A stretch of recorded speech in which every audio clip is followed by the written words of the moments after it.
মতলব সিনেমাটা ভাড়া নিয়েছে, সে খুব আশা নিয়ে যে তাণ্ডব চালাবে। তো 2 সপ্তাহের জন্য তার কন্ট্রাক্ট হয়েছে। এই 2 সপ্তাহ সে 2 লক্ষ টাকা দিয়ে করেছে।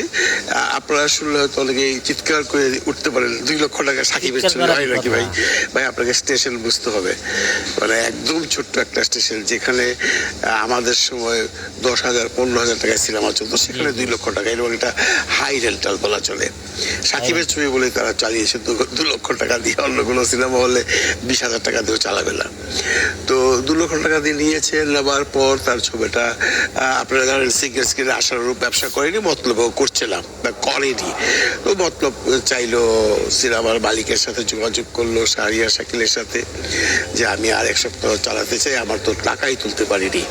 সে বোধহয় 2 সপ্তাহে 1 লক্ষ টাকার মতো তুলতে পেরেছে, আর 1 লক্ষ টাকা তার বাকি আছে তোলার। তারপর তার লাভের ব্যাপার। তো উপর থেকে তো বলেছে ঠিক আছে চালাও, কিন্তু সার্ভার ভাড়া তোমাকে দিতে হবে 2,000 টাকা। এখানে একটু আপনাদের পরিষ্কার করে বলে বুঝিয়ে দেই যে যখন 2 সপ্তাহের জন্য সে সিনেমাটা নিয়েছিল, যে সার্ভার এসে ছবিটা চালাবে, এটার ভাড়া সিনেমার যে মালিক, মানে যারা ছবির মালিক তারা দিয়েছে, অফিস দিয়েছে। কিন্তু 3য় সপ্তাহে যখন সে চালাতে চাচ্ছে, তখন তাকে বলা হয়েছে সার্ভারের জন্য 2,000 টাকা ভাড়া তোমাকে দিতে হবে। তখন সিনেমা হলের যে মালিক বা যে নিয়েছে, সে কান্নাকাটি করে বললো আমার তো এমনিতে লস, আমি 2,000 টাকা কোত্থেকে দিব, আপনি আমাকে 2,000 টাকা ক্ষমা করে দিন না। বলে না, সেটা হবে না, তুমি যদি 1 সপ্তাহ চালাও তোমাকে 2,000 টাকা দিতে হবে, সার্ভারের ভাড়া পাঠাও, তাহলে আমি ছবি ছাড়বো, নইলে ছাড়বো না। আপনারা তো এটা জানেন যে ছবিটা আপনি নিয়ে গেলেই হবে না, আপনার মেইন অফিস থেকে পারমিশন লাগবে, তারপর সিনেমাটা পর্দায় আসবে, আগে আসবে না। এখন যে সিস্টেমটা হয়েছে, আমাদের আগের সিস্টেমে নয় যে 35 ছবি দিয়ে দিলাম প্রিন্ট, ও চালাও, যত ইচ্ছা তত চালালো।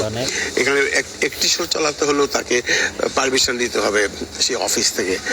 তো ভদ্রলোক আর কি করবে, বাধ্য হয়ে 2,000 টাকা দিয়ে 1 সপ্তাহের জন্য সে নিয়েছে।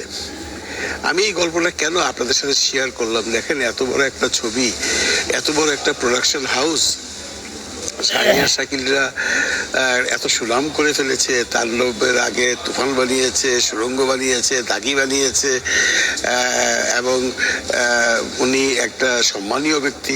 তার অফিস থেকে যখন তার ম্যানেজার, এটা নিশ্চয়ই তার ম্যানেজারের কাজ, এটা শাহরিয়ার শাকিল জানে কিনা আমি জানি না, এই 2,000 টাকার জন্য যখন একটা হল মালিককে প্রেশার দেওয়া হয়, তখন সিনেমার প্রডিউসার সম্পর্কে মানুষের কি ধারণা হয়, হল মালিকদের কি ধারণা হয়? আমি জানি হল মালিকদের অনেক দোষ আছে, কিন্তু এই সমস্ত হল মালিকরা তো একদম ছোট হল মালিক, এদের কোনো দোষ কি খুঁজবেন? এরা ফিক্সড রেন্টালে ছবি নেয়, কখনো লাভ করে কখনো লস করে।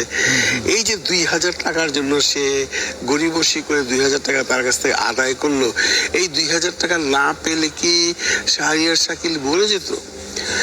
আমি জানি না শাহরিয়ার শাকিল সাহেব এটা জানে কিনা, রায়হান রাফি এটা জানে কিনা যে তার অফিস এগুলো করছে। তার অফিসে যে ম্যানেজার আছে, আমি বারবারই বলেছি আপনাদেরকে, এই শহীদুল্লাহ মানে মাস্টার সাহেব, যিনি রোজিনার বাড়িতে ছিলেন একসময়, বহুবার গল্প করেছি, সে এখন বাংলাদেশের সবচেয়ে বড় অফিস ম্যানেজার।